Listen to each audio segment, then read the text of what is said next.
Amy with the Amy Chance team of REMAX 1 in Beaumont, Texas. I am so excited to be part of this new homebuyer seminar hosted in Beaumont on September the 8th. We would like to invite you, your friends and family to participate with us as we help educate the local market, Southeast Texas residents on how you can purchase your own home. Our goal is for you to own it in 2018. Text iOWN18 to 54244. Find out what's growing in Beaumont at the September 8th seminar for new home buyers. We'd love to share this opportunity with you. Mi nombre es Iris Farías con el equipo de bienes raíces de Amy Chance REMAX 1. Me gustaría invitarte a nuestro seminario para compradores de hogar el sábado 8 de septiembre de 9 a 12. Todos merecen el sueño americano. Al ser un residente del sudeste de Texas y propietario de una casa, realmente puedo decirte que no hay mejor sensación que comprar tu propio hogar. Puedo conciliarlo para superar cualquier temor sobre el mercado local. Ahora es el mejor momento para comprar. Déjame informarte sobre cómo convertirte en dueño de una casa. Mándenos un texto a iOWN18 a 54244. Los espero verlos. Gracias. All right, awesome. Thank you for being here today. Thanks for taking your Saturday to join us. I am super excited about being here because I struggled to have home ownership many years ago, and I've always had the passion to help people become a homeowner. And I'm going to tell you a little bit about my story, and you'll understand why I was so passionate about it. But I am unfortunately not going to be as funny as Charity and Pastor Sharp. Dang it. So thank you. Laugh at me, okay? I had prepared some things to say, and then after listening to everyone, I'm over there taking notes. My heart is beating so fast because I'm like, oh my God, I'm so excited. Like, this is such good information, and you guys don't realize how lucky you are. And I do want you to know that you are surrounded today by a team of people who really care about what's best for you and your best interest. And I am so honored that they've taken me into their little family and allowed me to share this with them. Felicia Young, would you stand up? I think everybody knows her. She is a real estate agent on the Amy Chance team now. Woo! So we really are a family. And then we have Iris Farias in the back. She was translating in Spanish, and she is very fluent in Spanish. So if any of you have any family or friends that want to learn more about homeownership, who need someone that can translate, anybody else in the room that needs help translating in your business, Iris is very helpful, and she can even do a conference call and help you guys translate some things. But what I'm going to do is I'm going to tell you a little bit about myself today and how I got started in real estate. And I want to come back, so I'm going to make sure I don't go over my time because I want to be invited back. And I want to tell you a little bit about how to get started for yourself and the benefit of having a real estate agent work for you and kind of the process of buying a home. I'm glad that Charity spoke to the time frame because that is very important. And I believe I'm not a loan officer, so that's my disclaimer. I do try to work very well with my loan officers because we're your team. So we're your mom and dad during this process. And Charity, isn't it when they get their pre-approval, it's good for 90 days? So we have to close in 90 days, or we have to like reapply and be reapproved, correct?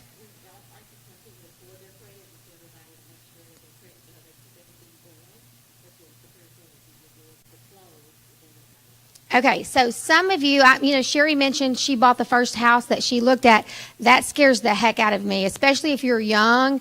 I want you to know that I personally take every client on as a family member. If you work with me, you're going to be a sister, aunt, brother, depending on your age and who you are.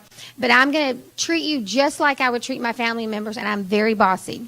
So if you don't do what I say, we're not going to work together because I am like Charity. I'm a bulldog. We're going to get it done the right way. I will give you an example. I have a girl, a very good friend of mine in Charity's D, her friend recommended a new first-time home buyer, cash. This young girl is like 20-something. She's got like $200,000 cash. And she flew in from out of town, and she said, I'm going to be here one day. Do you have time to work with me? She said, I only want to look at one house, one property. That's all I want to buy. And I'm like, oh, my God. So I did my whole disclaimer with her.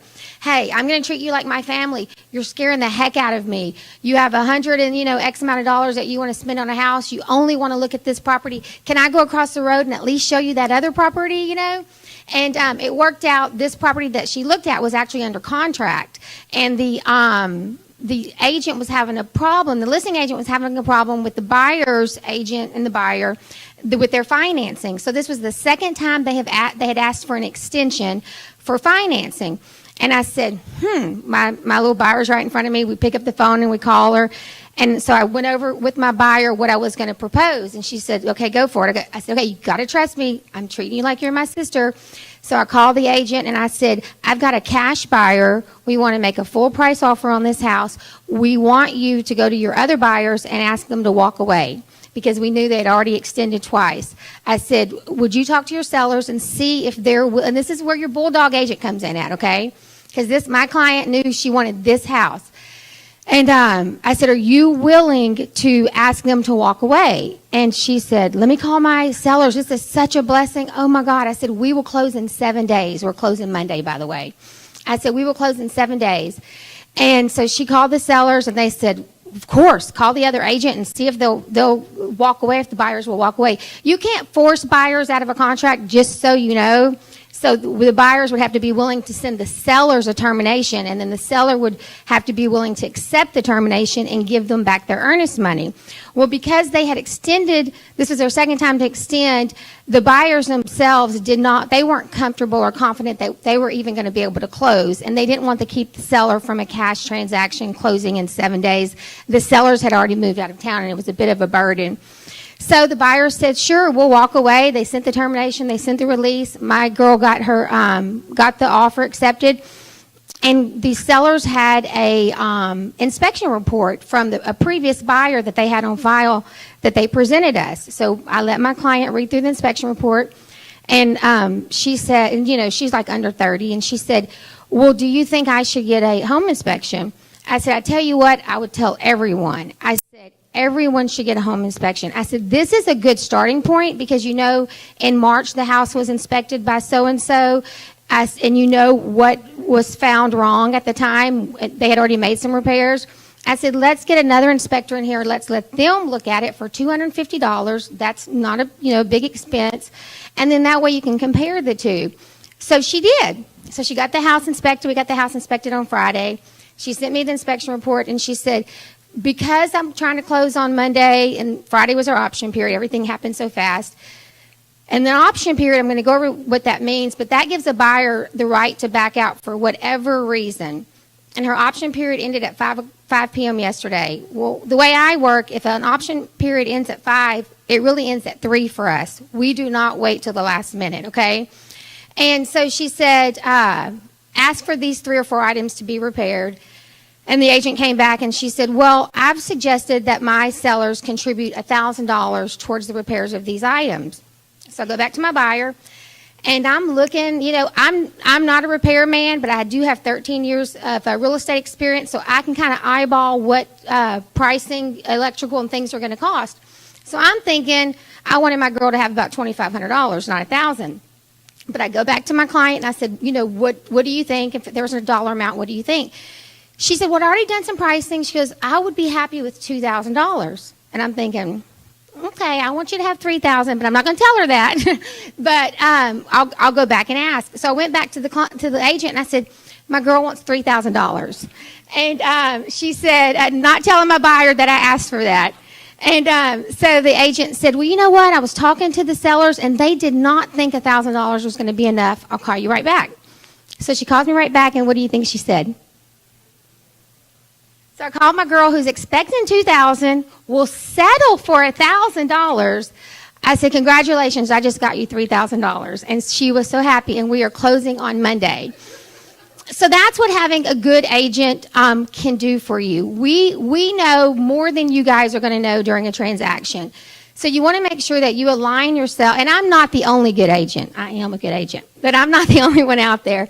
But you want to align yourself with someone, like Charity says, someone you can trust. And we're kind of on the same field here. She just is more in your business. I don't want to know your credit score because I don't want to tell you mine, okay?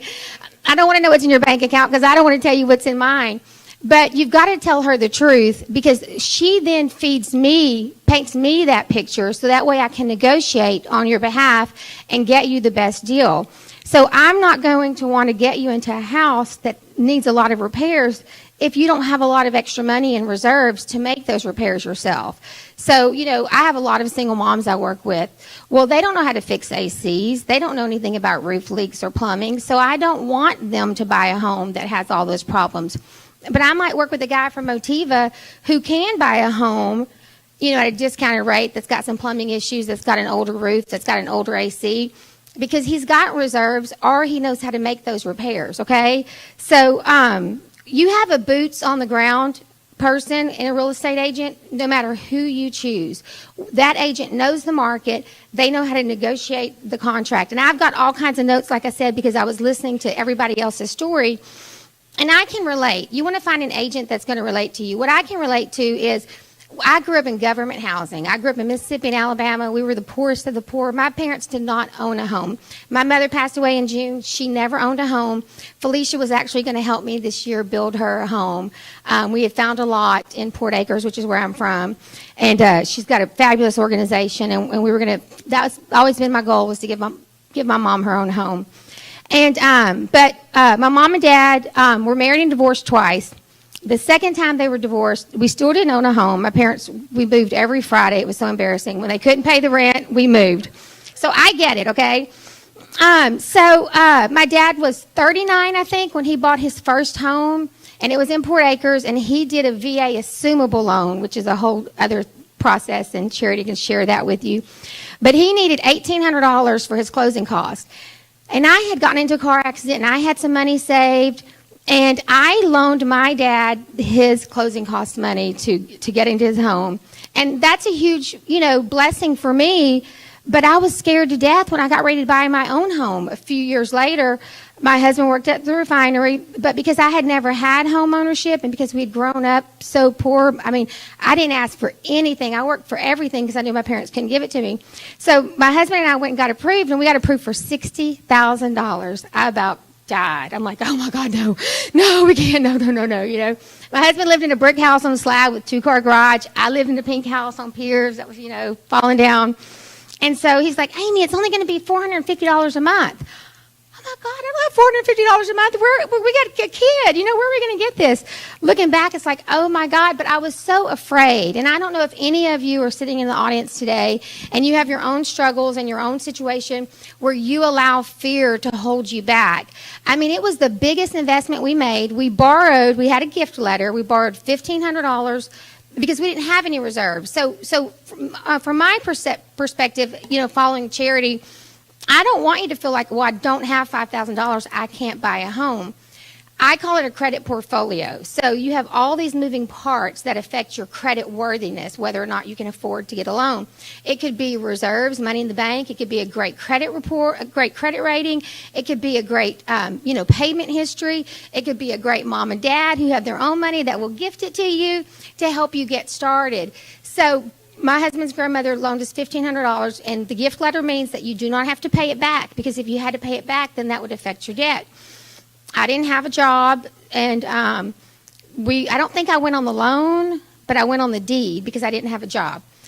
Anyway, but every home we've sold, we've made money. Even though we didn't have our own real money, we had 3.5%, but we didn't have the closing costs. Back then, closing costs were $1,500. So I don't want you to feel like you have to have $5,000 in the bank. If I can just share anything with you, where there's a will, there's a way. As long as when Charity looks at your overall credit portfolio, everything else looks good. And I've been working with her closely for several months now, and she has told me about some of my classmates, because my goal is single moms, and I'm almost 50, and I've got people who haven't ever bought their own home, and I'm trying to help them buy their own home, and they're very important to me as classmates.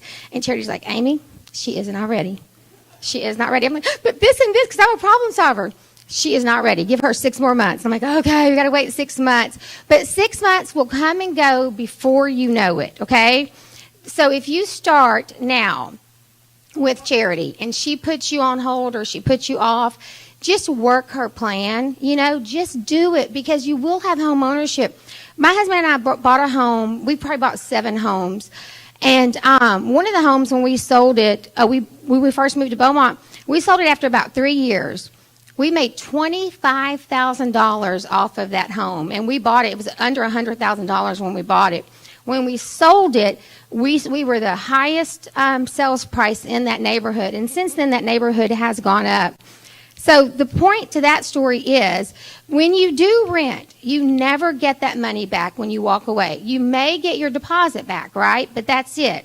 When you buy a home, even if you have to scrape and save up for 6 or 8 or 9 months, when you buy a home and you get ready to sell it, you're going to make some money off of it, especially if you work with a good agent and you buy right. And that's what I tell all my buyers. You have to make a smart buying decision, because if you don't make a smart buying decision, you may not be able to make a smart selling decision. And so what that means is, don't overbuy for your first home. Make sure you're buying under the market value.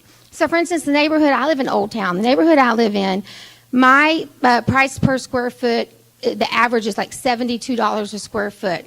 I would not allow you to go into that neighborhood and pay more than $72 a square foot for a home right now, because I would tell you that's the high of the market. Go in there and buy $50 a square foot, because we know right now it's $72. And as real estate agents, we can look. I mean, lenders, you look, there are homes in Beaumont that are actually over appraising, meaning you could buy it and get it under contract for $120,000, but the appraisal is coming back at $135,000. Those are the neighborhoods you want to buy in and you want to buy under. So I'm so sorry, my mouth is so dry. I get nervous when I talk.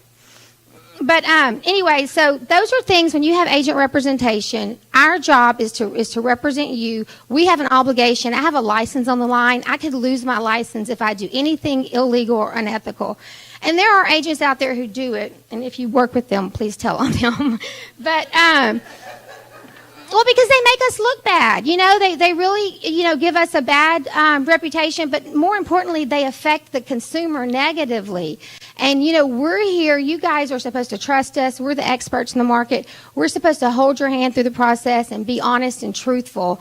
And like Charity said, and I've told people, there's people that want me to list their house, and I'm like, I get a bad vibe. We're not, I'll call them back after the meeting and say, I just don't have time for it. It's, not a good property. It's not a good fit. Because we're going to be married for 60, 90 days. We got to like each other. I don't want you avoiding my phone call, and I don't want to avoid your phone call. I think Charity and I are both alike, that we're very honest, we're very direct. We will refer you to someone else that we think you're a better fit for. But at the end of the day, you have representation in a real estate agent. The seller is paying for it, for you as a buyer. So when the seller lists their house, the buyer's agency commission that's paid is already negotiated in the listing agreement, okay? So don't feel like you have to pay for your own representation. It's just part of the process. You could buy a house from me that I have listed. I could represent you and the seller at the same time.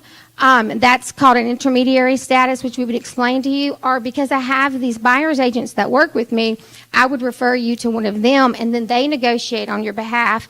And even though we're in the same company, the same team, we don't share information about listings or sellers. If it's Felicia's seller, then I would represent you as the buyer, and she would represent the seller during negotiations. But at the end of the day, a really good agent is going to make sure that you get into a house, that you have your inspections, termite inspections and home inspections, that all of the timelines in your contract are met, and that you do not lose your earnest money. When I was in real estate school, one of the biggest things, I didn't want to go to jail. That was number one. Do not want to go to jail, which Charity does not want to go to jail either. And then two, I wanted to be able to go to bed at night and sleep knowing that I had not lost anybody any of their money. So when you find a house that you like and we negotiate on a price, a real estate agent like myself will show you the comps and the market comps. and kind of help you guide where the pricing should be, because at the end of the day, it has to appraise. But we also let you make your own decision. If I suggest 125, but Opal really wants the house, she may say, we're going to offer 130 because we really want the house. Then I'm going to caution her, what may not appraise, it may, but it may not. I'm at 125, but this is your decision. I'll let you offer 130, but at the end of the day, if it comes back and doesn't appraise, remember we had this conversation and you're going to let me off the hook. And because when the house doesn't appraise, then the seller doesn't have to sell it to you at that price. You guys can renegotiate pricing, or the seller can just let you walk away and get your earnest money, and then you have to start over. Well, by that time, you're out the appraisal fee, and you're out your inspection fees, which could be another $350. That's fine if that's a risk you want to take, but I just have that conversation with you and let you know I'm allowing you to make your own decision, but this is my advice. And if she didn't listen to me, I'd just walk away. We wouldn't be friends anymore. She'd have to find another agent after that because she didn't listen to me in the first place. So again, like I said, I was taking notes. I'm sorry, my phone's blowing up and half my notes are on my phone. One thing that I do want to share with you, because I know where I came from, and after 13 years of being in real estate, it has taught me so much. I actually am transitioning in my life at the age of 48, and I bought my very first home on my own, and it was a huge accomplishment. I am in real estate. We do make good money. We spend good money. And my sister does all my books and taxes and all that kind of stuff, and I said, hey, can I afford to live on my own? Can I afford to pay my own bills? And she's like, yeah. And she's in the mortgage industry also. And I was like, okay, well, I don't know my credit. I don't know what's in my account. All I know is money I put in my pocket, and that's what I can spend every month. So this year, being on my own, listening to Sherry talk, I can't wait to come to her classes, because here I am, a 13-year seasoned vet in real estate, and I'm scared of my credit score. I'm scared of, that I'm not saving. Yeah, so I did have my credit pulled last month and saw what my credit score was, and Charity would not approve me today. She would not want me to get a loan today, but it's because I'm a real estate investor, and I've got a bunch of real estate investments right now, by the way. But anyway, I was telling y'all that, I don't even know what I was going with that, dang it. So that's when I decided I wanted to help other single girlfriends like myself at our age, have home ownership. And that's kind of where my passion comes from. And we, as a real estate team here today, if you have a question, if you have a sister or cousin, I have a guy the other day that had a cousin that's a real estate agent. He said he's brand new. I said, look, call me. I will help you, but let him show you the houses. I'll give you the information.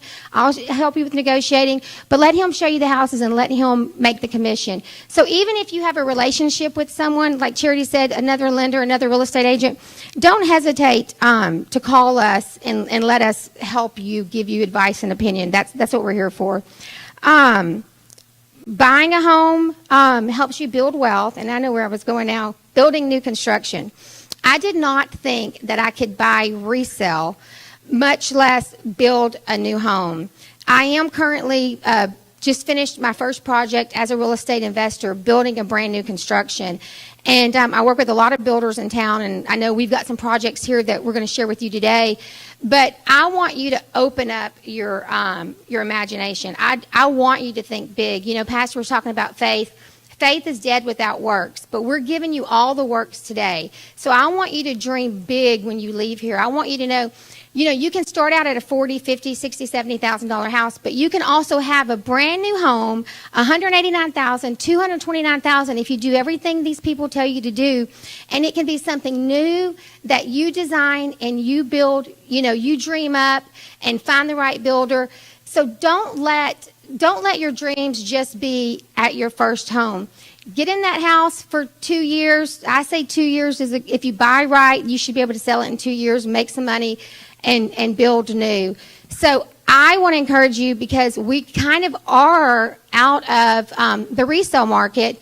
What's left, especially for beginner home buyers, it's in disrepair. It's really for investors to come in and buy, flip, and guess what? It's the same price as a brand new construction. So why not go ahead and pick your own plan, sit down with someone and let them show you what to do. And in 9 months, you're sitting here right now. There are so many of you sitting here right now. But in 9 months, you can actually be sitting in a brand new home where you picked out the flooring, you picked out the paint color, you decided where the island went, you decided on the kitchen cabinets, you decided what appliances went inside there, you decided which back door and which front door you wanted, okay? So if I can leave you with anything, it is to dream big in real estate. Don't settle. Take care of your finances. Know your credit score. You've got some wonderful, wonderful agents. You know, this is your army right here. Al, Sherry, Felicia, Charity, the real estate agent, the teams, you know, Pastor. We are here to change the community, and I want you to know that this community is very important to me. And I put my life on the line. I am willing to do whatever to help people who are underserved because I was that person. I did not know. I never thought that I was going to be able to have home ownership. And here I am, a real estate developer, investor, building new homes, paying my own house note. So I went way off of everything I wanted to say, but great information. I'm excited about the information, and I'm going to call it timeout so I can come back. Hi, I'm Amy with the Amy Chance team of RE/MAX 1 in Beaumont, Texas. I am so excited to be part of this new homebuyer seminar hosted in Beaumont on September the 8th. We would like to invite you, your friends and family to participate with us as we help educate the local market, Southeast Texas residents, on how you can purchase your own home. Our goal is for you to own it in 2018. Text iOWN18 to 54244. Find out what's growing in Beaumont at the September 8th seminar for new home buyers. We'd love to share this opportunity with you. Mi nombre es Iris Farías con el equipo de bienes raíces de Amy Chance RE/MAX 1. Me gustaría invitarte a nuestro seminario para compradores de hogar el sábado 8 de septiembre de 9 a 12. Todos merecen el sueño americano. Al ser un residente del sudeste de Texas y propietario de una casa, realmente puedo decirte que no hay mejor sensación que comprar tu propio hogar. Puedo conciliarlo para superar cualquier temor sobre el mercado local. Ahora es el mejor momento para comprar. Déjame informarte sobre cómo convertirte en dueño de una casa. Mándenos un texto a iOWN18 al 54244. Los espero verlos. Gracias.